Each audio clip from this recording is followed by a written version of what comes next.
All right, here we go. The headgear is a very good headgear. It's called the SoftEdge. This fits most people. They have one that's slightly smaller. It's pink in color. It's called the Mirage FX for her. Comes in a pink color and slightly smaller size. Otherwise, this is the only two sizes. It is very good. One of the drawbacks of this, I'm going to tell you a real big weakness right now of this, is the headgear comes off fairly easily when you're sleeping. It's because of this. You see, if you know all the other ResMed masks, they have a quick disconnect clip here. It's very good. Well, they've done away with it. And what happens is, and let me zoom back here.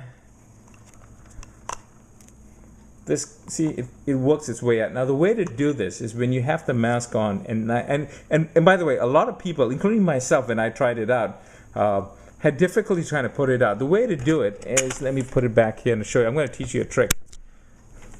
Is put your thumb in here and then put it on.